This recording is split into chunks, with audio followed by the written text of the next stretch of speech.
Hi, first graders. Today we're going to continue learning about how to spot those feeling words and sensory words in poems and in stories that we're reading.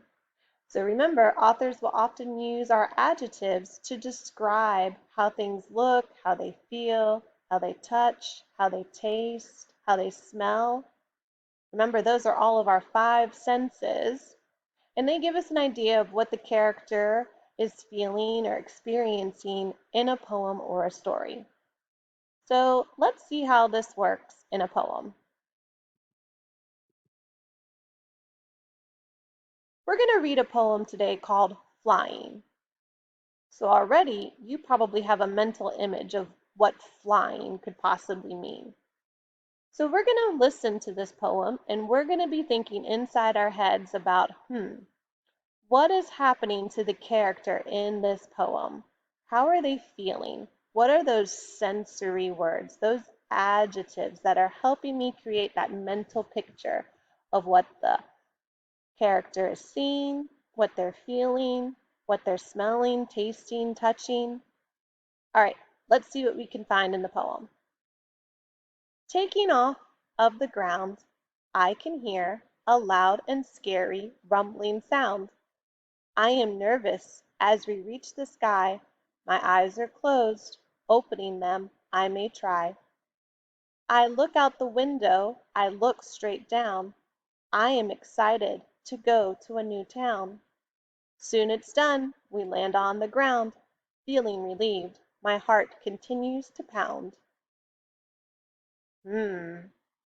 I heard some different words in there that I know are my five senses.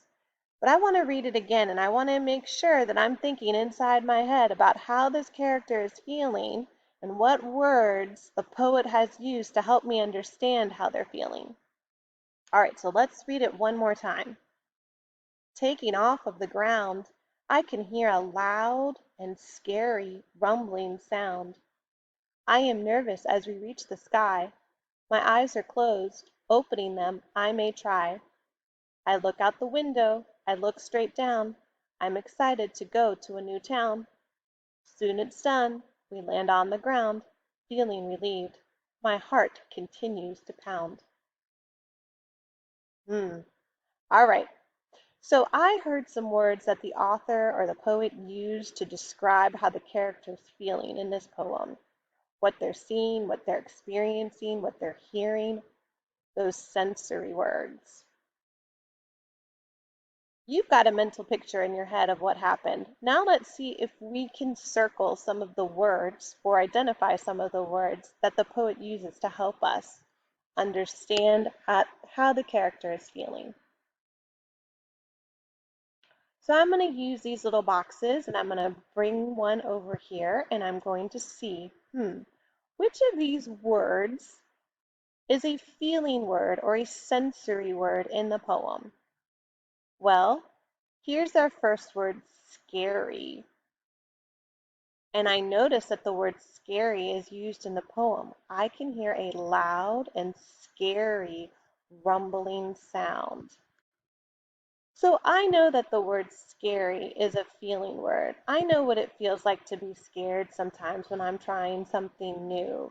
And especially if I'm flying for the first time, I would probably be scared. My heart might pound really fast in my chest. My hands might get sweaty. All right, let's look for another word that might express how the character is feeling inside this poem. Ooh, I see the word excited. I can connect to the word excited because I felt excited before, right? When I'm happy about something that's going to happen, like maybe it's my birthday, I get excited because I know I'm going to celebrate with my friends and my family. Ooh, here's another good sensory word, nervous. I've been nervous before, and I'm sure you have too, right? It's kind of like feeling scared. You might get those sweaty palms, or you might be looking around at things. So we can be nervous. That's another feeling word. All right, and I see one more. I see the word relieved. So relieved can be something we feel when we know that everything is finally done and we can just take a deep breath and be like, ah, All right, everything's okay. So if I feel relieved, I'm feeling better about a situation. So the author has used lots of different sensory words in this poem.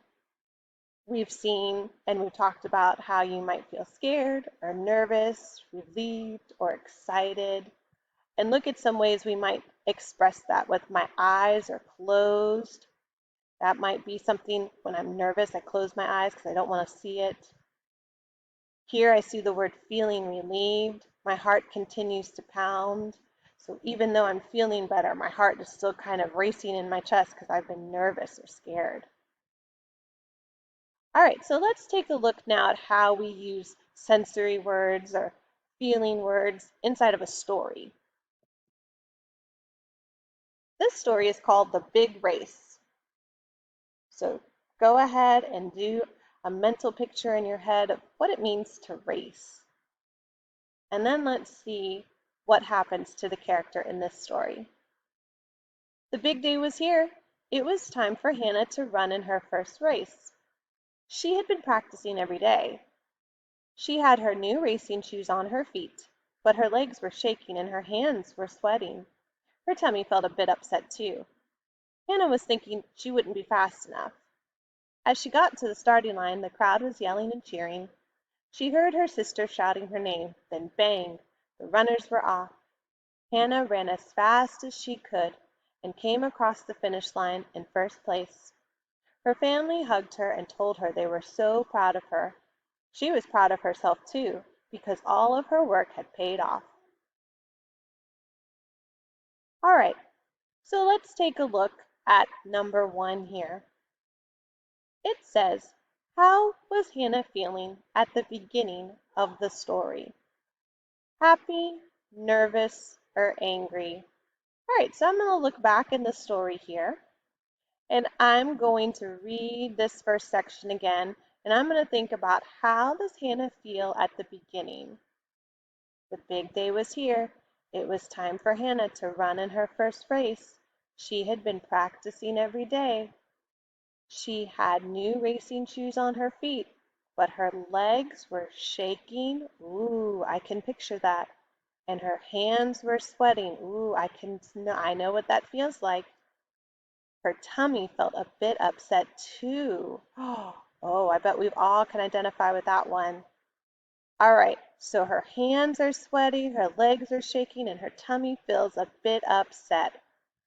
Now I can look at these words again. Happy, nervous, or angry?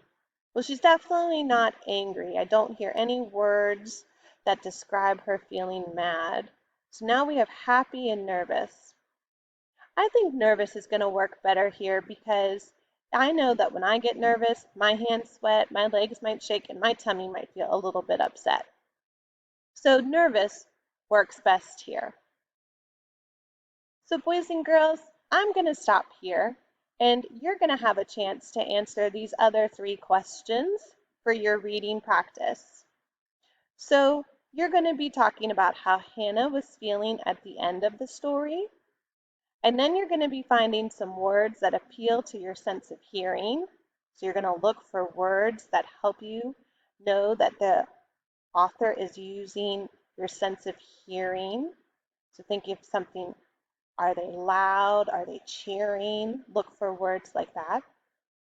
And then you're also going to find 2 clues from the story that help you understand how Hannah was feeling before the race. So good luck completing your work today, and we will see everyone again tomorrow.